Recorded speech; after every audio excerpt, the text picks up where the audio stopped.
body, bang, 6 seconds. Well, the ref done very well to stop that fight. Dominic Musil, the Czech Republic, and round one job. Michi Bezus blew him away from there. I was happy about that because I got cut in the build-up to that fight as well on my nose. Emilio Salas. In the build-up to the fight, I could sense a bit of fear within him. Michael Reisinger. Round 2 just starts, big overhand. So Terrero, would you say he was a journeyman because he's won 5 and he lost 13? You have to break him down a little bit in a different way. Danny Whitaker. Round 2 knockout. You got Gabriel. And Guema. Yeah, he was tough.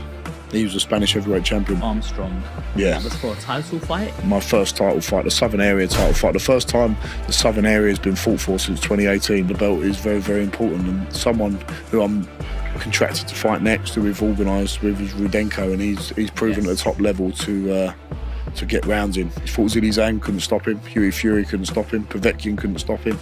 I'm not so much looking to make a statement, I'm just looking to win. I broke my hand in that fight, got cut in the first 30 seconds on my eye. I couldn't see out of that eye. And you've got these little thoughts in your mind, am I fit enough? Does it ever get to you mentally? You got AJ versus Triple D. I too would favour Joshua, but Dubois fought Usyk now. He's the hardest person I've ever been punched by. Welcome back to Take a Seat. This is the #1 channel for mindset and motivation.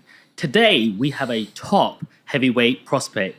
Eddie Hearn has already tipped him to be world class.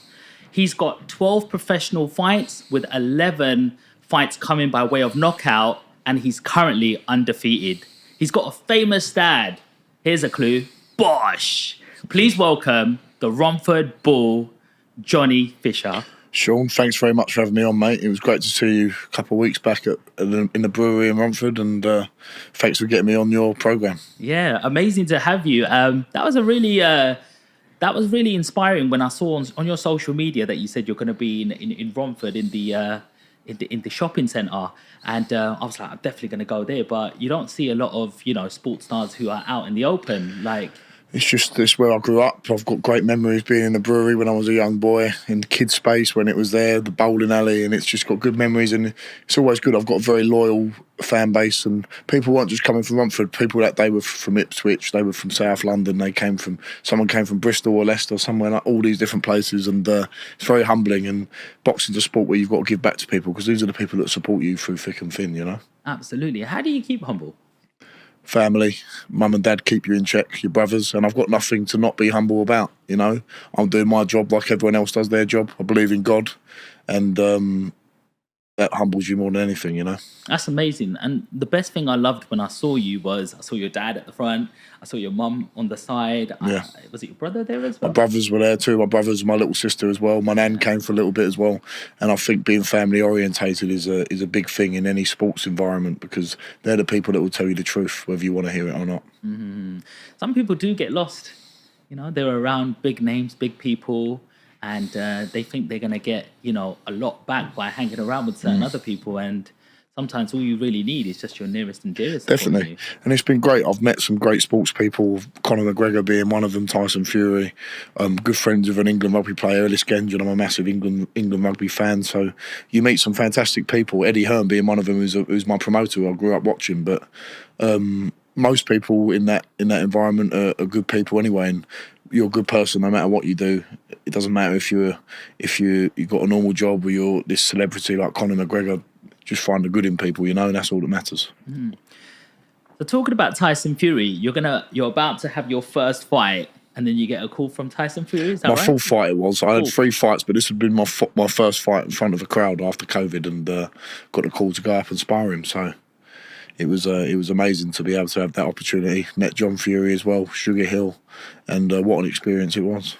What a big human being Tyson Fury Massive. is. Like, his hands are massive. Like, what's it like going up sparring against? Like, how much power do you release when you're sparring a guy like that? You go all out every spar, really. Like, you're not going to hold your power back. You might hold back the intensity sometimes in terms of how, like, sometimes you spar people with less experience than you, and you might catch them and then back off. But sometimes the spars are very heated. I've had many heated spars with my good friend Joe Joyce. But if I'm going to go and do some work for Tyson Fury, I need to give the best account of myself because he's not wanting me to go up there just to mess around. I've got to give him some good work. How much of an advantage is that height and reach that Tyson Fury has? if used well, it's a big advantage, but being tall is not always an amazing thing. The overhand right, you can be caught with quite easily. You keep dropping your hand, you're a big target. It all depends on how you use it and what tactics you implement. If you're a tall man, you want to use your reach, you want to use your jab. If you're a shorter man, you want to rough it up and get on the inside. But everyone's different. Every boxer's different. Mike Tyson was a world champion, and as you said, Tyson Fury's been a world champion, and they're both completely polar opposite builds. So it's all about how you harness your own personal skills. What's your style?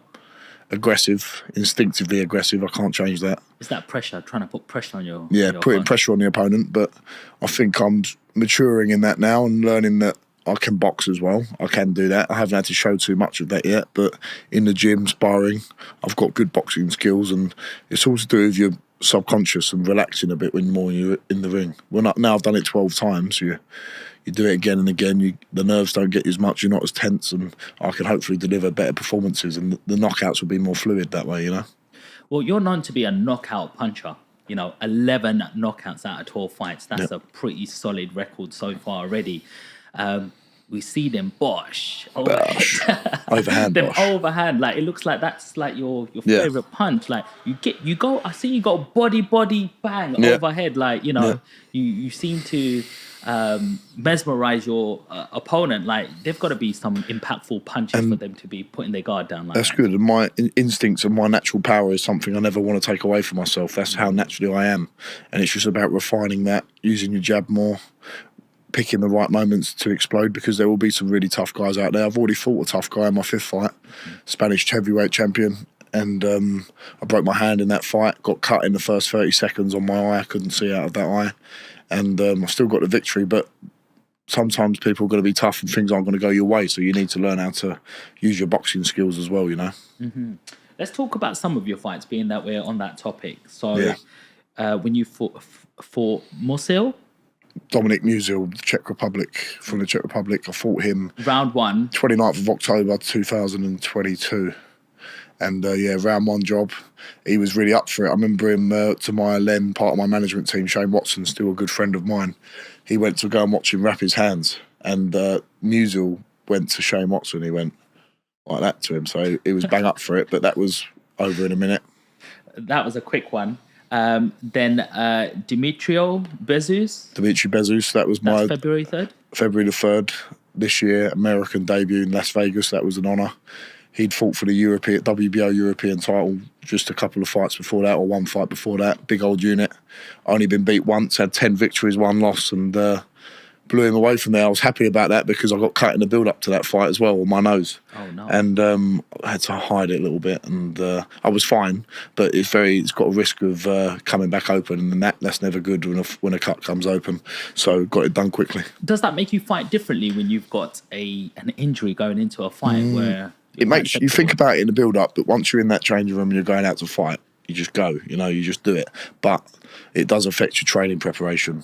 I couldn't train for a week. I just had to walk. I couldn't spar for the last 4 weeks of my camp. So you've got these little thoughts in your mind. Am I fit enough? Have I done? And the preparations weren't the best for that camp, but you just get on and you get it done. So mentally, how do you prepare? It's a fight at the end of the day, and you think in your head, if I had to go and have a fight on the street now, would I back myself? So it's that killer mentality you've got to have no matter what happens. You can prepare as well as you want, but if your brain's not switched on, it doesn't matter if you prepare for 10 weeks or you prepared for 1 week, you've still got to have the same mentality. But you came on top, 9 seconds left of the first round. Bosh. Round 1, bosh. And it was in Las Vegas. Tell us about Las Vegas. Great place. I've trained there a few times before with my good friend Joe Joyce, sparring over there when he was preparing for Joe Parker. I sparred Carlos Takam over there as well. Wow. And a few other heavyweights who were coming through. Jeremiah Milton being one of them, who was a USA Olympic trials candidate. I think he came second in the whole of the USA. And it's been a great experience. The food it's amazing food, but for a training camp, it's not the best.